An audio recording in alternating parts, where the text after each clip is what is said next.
Atos dos Apóstolos, versículo 2, capítulo 14. Atos dos Apóstolos 2, 14. Então Pedro levantou-se com os 11 e em alta voz dirigiu-se à multidão. Homens da Judéia e de todos os que vivem em Jerusalém, deixe-me explicar isto. Ouçam com atenção, estes homens não estão bêbados como vocês supõem. Ainda são 9 horas da manhã, ao contrário, isto é o que foi predito pelo profeta Joel. Nos últimos dias, diz Deus, derramarei do meu espírito sobre todos os povos. Os seus filhos e suas filhas profetizarão. Os jovens terão visões, os velhos terão sonhos.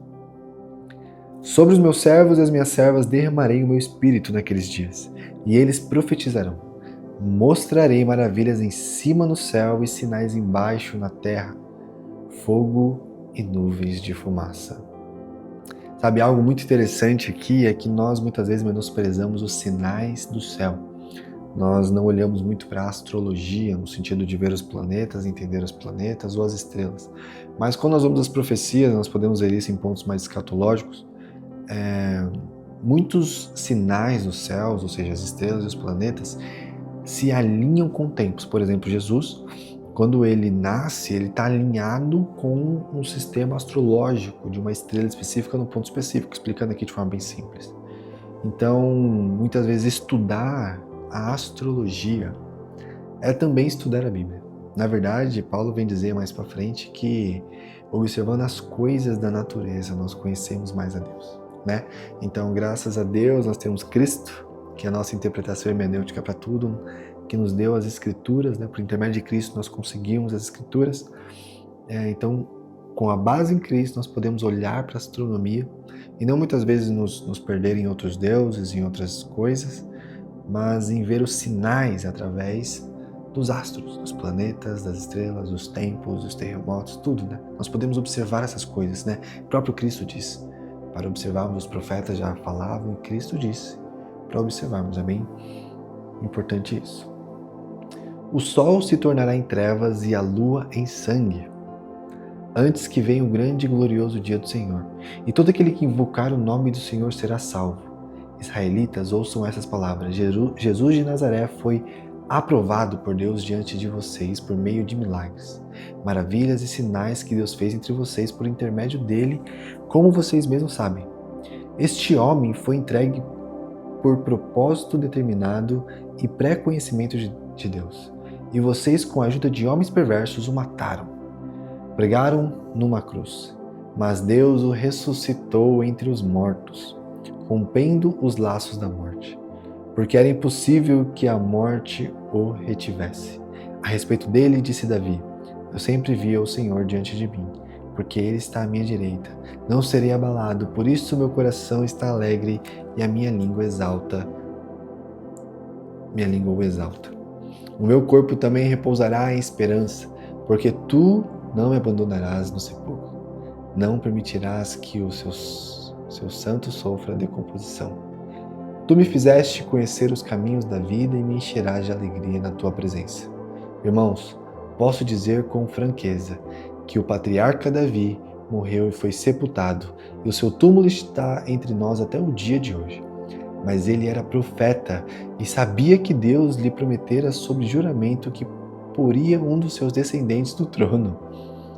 Provendo isto, falou da ressurreição do Cristo, que não foi abandonado no sepulcro, e cujo corpo não sofreu decomposição.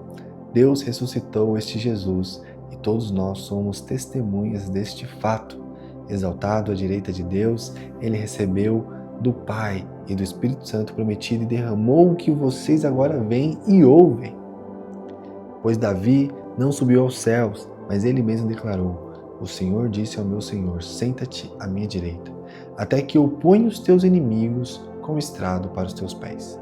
Portanto, que todo Israel fique certo disto. Esse Jesus, a quem vocês crucificaram, Deus o fez Senhor e Cristo.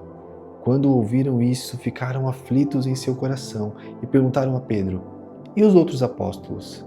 Irmãos, que faremos? Pedro respondeu, arrependam-se e cada um de vocês seja batizado em nome de Jesus para perdão dos seus pecados. E receberam o dom do Espírito Santo, pois a promessa é para vocês, para os seus filhos e para todos os que estão longe, para todos quantos o Senhor, o nosso Senhor, chamar. Com muitas outras palavras, os advertia e insistia com eles: salvem-se dessa geração corrompida. Os que aceitaram a mensagem foram batizados, e naquele dia houve um acréscimo de cerca de 3.000 pessoas. 2 pontos interessantes aqui antes da gente ir para o próximo versículo. Primeiro, Cristo ressuscitou, né? Nós não podemos olhar para Cristo e ver ele como somente um profeta. Cristo não foi um profeta, um pensador, um filósofo, né? Somente. Um professor, um mestre, né? Somente. Pelo contrário, ele era Deus. O cristianismo está em volta de que Cristo era Deus, ao ponto de que quando ele morre, a morte não poderia matá-lo, não poderia vencê-lo, então ele ressuscita. O que diferencia o cristianismo de muitas religiões é esse ponto, especificamente, né? Cristo ressuscitando, ou seja, a morte, aquilo que sela, aquilo que matou muitos outros deuses, pensadores, filósofos, né, iniciadores de muitas outras denominações e religiões morreram, porém não ressuscitaram. Agora Cristo ressuscita. Ele ressuscita. Isso mostra que ele é Deus. Então, quando vemos o contexto histórico, nós não temos só na Bíblia, mas de diversos outros relatos apócrifos de que Cristo ressuscitou. E aqui nós temos relatos de Cristo ressuscitado. Isso é um ponto muito interessante que fortifica a fé. Entendeu? Nós temos diversos relatos de livros mostrando Cristo ressuscitado. Então isso é um ponto muito importante que você pode se aprofundar nisso e estudar mais sobre isso, ok? E o outro ponto aqui que eu gostaria de falar é que nós não recebemos o Espírito Santo quando nós somos batizados especificamente no Espírito Santo. Isso é um termo muito comum aqui no Brasil, né? Mas no momento em que nós nos arrependemos, nós somos batizados em nome de Jesus para perdão dos pecados, nós recebemos o dom do Espírito Santo. Então, o Espírito Santo, ele age desde o início na pessoa, nós vemos isso numa constância na Bíblia.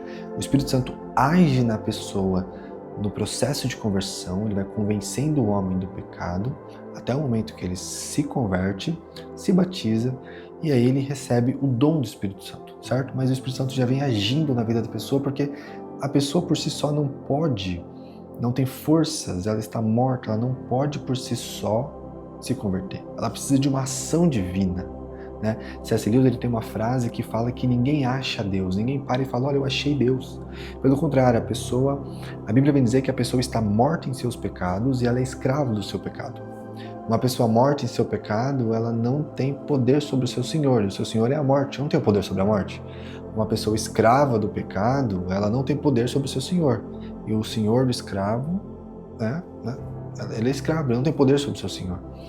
Então, nós não conseguimos nos achegar a Deus. Ninguém para e fala, achei a Deus. Ele está atrás de uma lua na quinta direita, subir a rua. Ninguém acha a Deus a não ser que o próprio Deus se apresente. E esse é um ponto interessante. Então, o Espírito Santo age em nós para a conversão. E quando nós reconhecemos a Cristo, nós já recebemos o Espírito Santo. Lógico, nós podemos ter um empoderamento, uma ativação de dons, que isso vem com o tempo, né?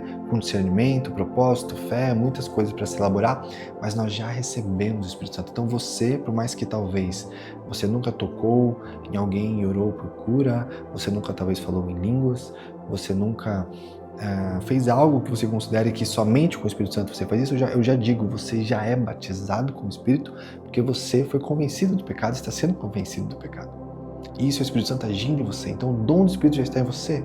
Você está exercendo os frutos do Espírito, que é amor, paz, alegria, bondade, benignidade, mansidão, domínio próprio. Você está exercendo, o Espírito Santo já está em você, ok? Então fica com isso.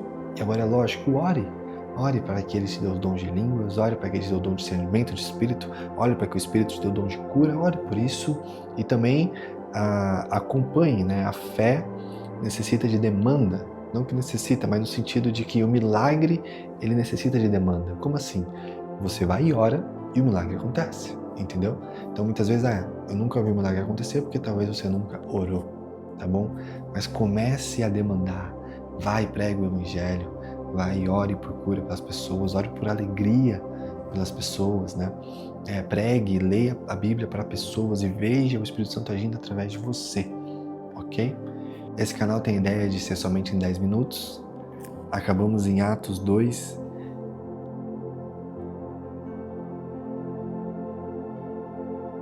Acabamos em Atos 2:38. Até o próximo vídeo.